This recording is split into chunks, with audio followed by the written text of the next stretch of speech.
So welcome to the Pajama Revolution. It's part of the Infinity Health Hub, and this is where I tune in to the collective and which will be playing out for us individually as well, to see what is happening for us mentally, emotionally, and physically. I'm a hands-on bodywork therapist, if you don't know me already. And I work for the connective tissue, the myofascial release, which has been showing me, as I come onto this now as a full moon in Cancer, it has been showing me the cerebrospinal fluid, which is water, 99% water, and makes up as part of our blood and is our life force that flows within the whole central nervous system from our sacrum up into our crown of our head. And Cancer is a water sign. Moon is all about water and its influence too. So full moon, this will be really pulling out the emotional parts of us which no longer serve us purpose or joy. It will be trying to filter and remove from our blood, from our nervous system, and we may see this as coming out in our skin. I know I've had sort of often when I feel like I'm going through a upgrade, as it were, you're releasing. It's like the snake that leaves its skin. It has outgrown. We are constantly growing and evolving, so we are needing to let go, which is never part of the full moon, this releasing and letting go of what no longer serves us purpose or joy. And the wisdom of that is doing it in consciousness, to be conscious of what our emotions are. For they are energy in motion, our emotions. So our emotional state creates our reality. This is the way we move through things from our mental thought, the emotions, which then create a chemical reaction within our bodies, our hormones, that stimulates everything to function, to move from that emotional state, that thought. So it's also, if you can believe, you can recognize that, it's also working out in our outside world as well. So we become, and our outside world becomes a reflection of what our internal world is. So we can't really change much of the outside world, but we can do in our inner.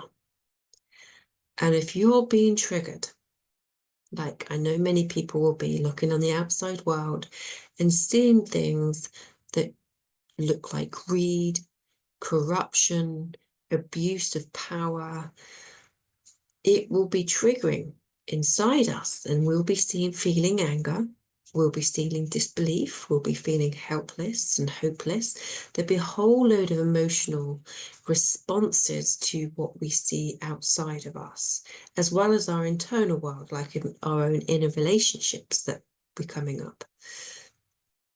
And if we can be conscious of that and be grateful for it to be showing, if it doesn't feel good inside us, within our heart, if it doesn't feel love, it doesn't feel joyful or peaceful, then we know it's emotions to move through us, and to have the space to discern, where do you take that action? Is it something you need to just allow and process and move through you?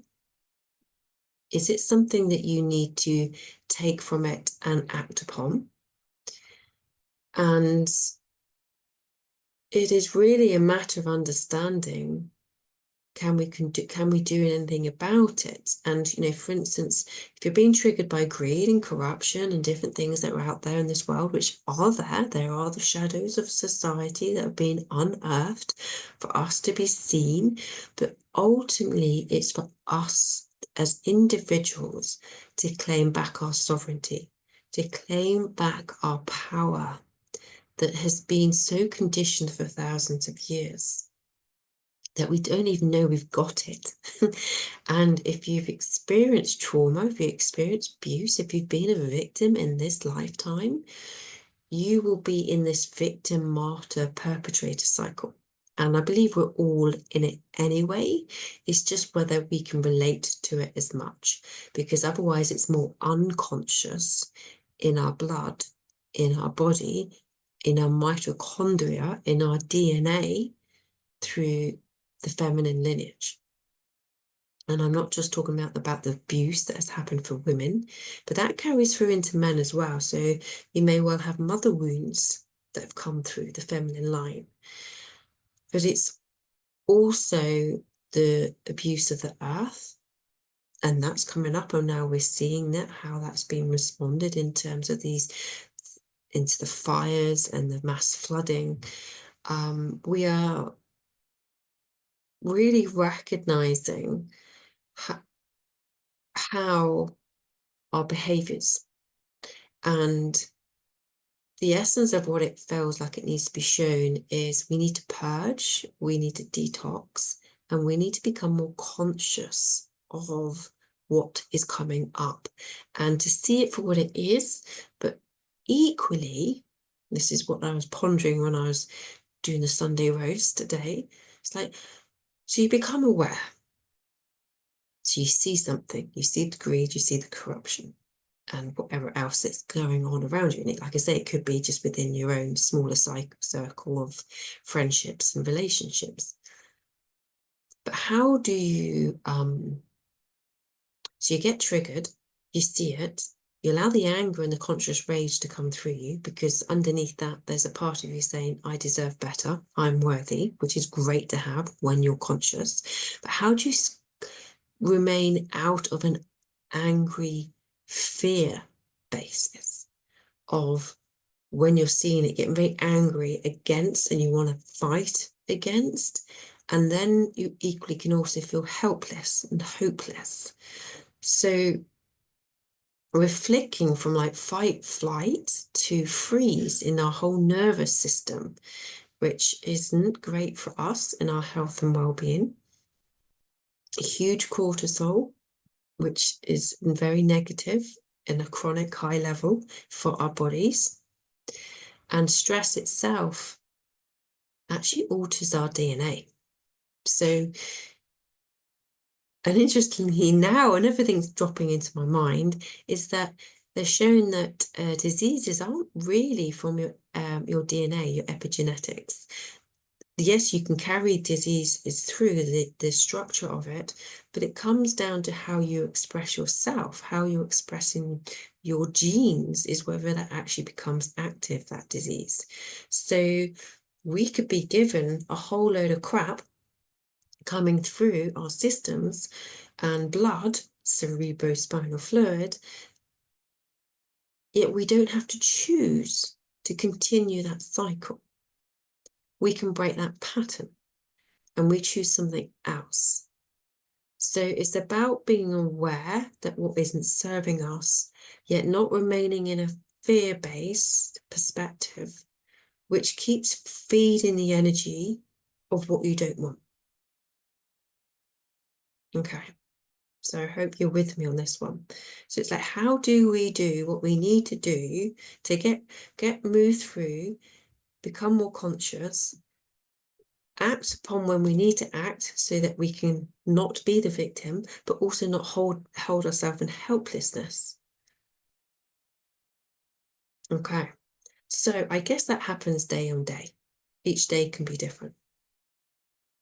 And I guess, or feel, it's more about tuning in to our hearts, into our gut, out of our heads, because we can go around in cycles, and really tune into the wisdom and start to communicate more if you don't, with your guides or your higher self, or just simply sit with your body. And like I do with my Love to Heal, the listen, observe, visualize, empower, you listen to your body, what it needs.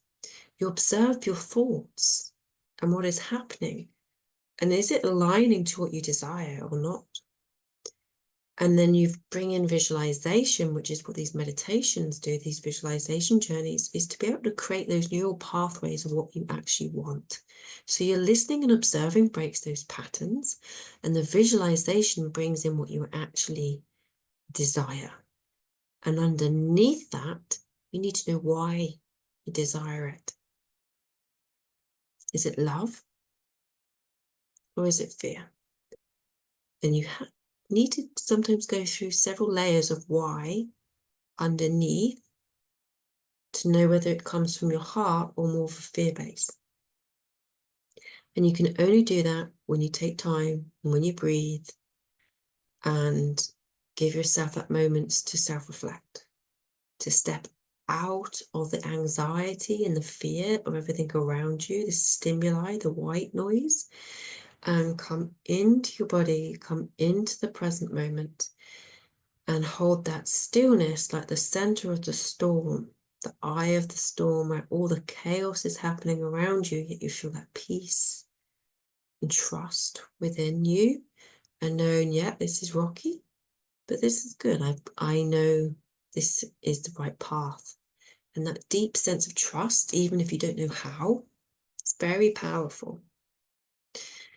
Ouch, I'll just stretch out, hang on a minute. And so I would recommend daily practice, meditation, grounding, get your feet on the earth as much as you can. And so you're more in your body every day. And that will calm your mind. It's also being discerning what you listen to, what you watch. I mean, I just know my Instagram account used to be chatting, laughing dogs and cats.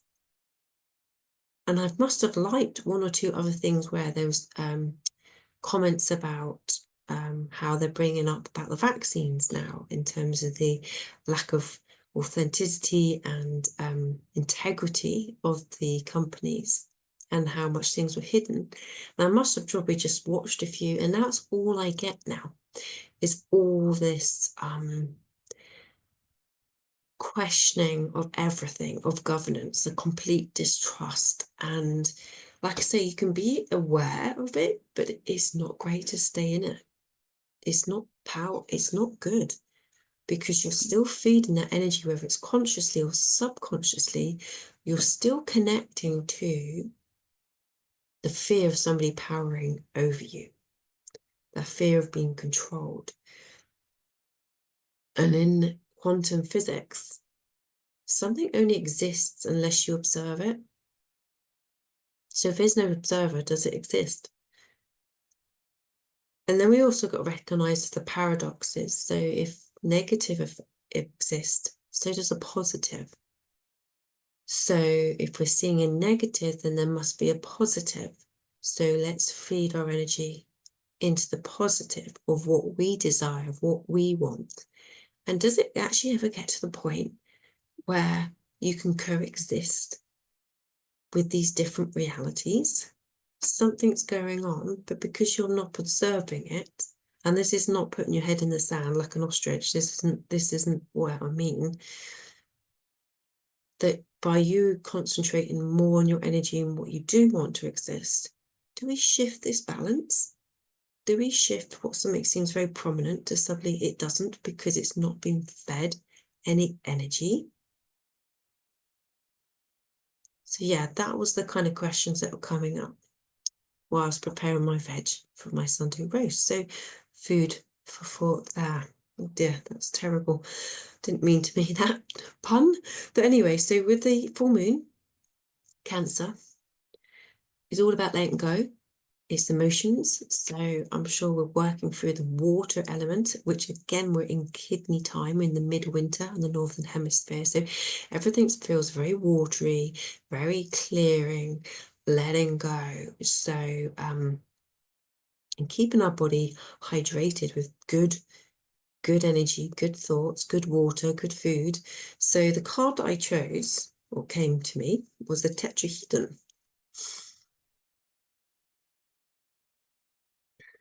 which is a four-pointed triangle. And depending which way up means whether it's masculine or feminine. And I believe I picked this up as a masculine. So that's to do about more action, taking action, rather the feminine is more about resting. And I think we need to recognize we have a dance to do with this. One day we're more in action, another day we need to rest. Because if we're always in action, we're pushing against things as well. So sometimes the greatest action is the non-action. We're actually going, my action plan is to rest. Because I know by that rest, I will be more productive. It's like trying to just keep driving with hardly anything in your fuel tank. You're not really going to get anywhere. It's best to stop, rest, refuel, and then refocus on exactly where you're going. And making sure that each time when you wake up, you're in alignment to what really serves you. Rather, which I can feel like an ADHD brain at times, you're darting from one to the next, to the one to the next, whatever comes through your head straight away you act upon. So it's really about bringing it in as a full body response to feel what feels right. And that's coherence of heart, gut, and mind. So let's see where we go with this meditation. There's a lot to process there.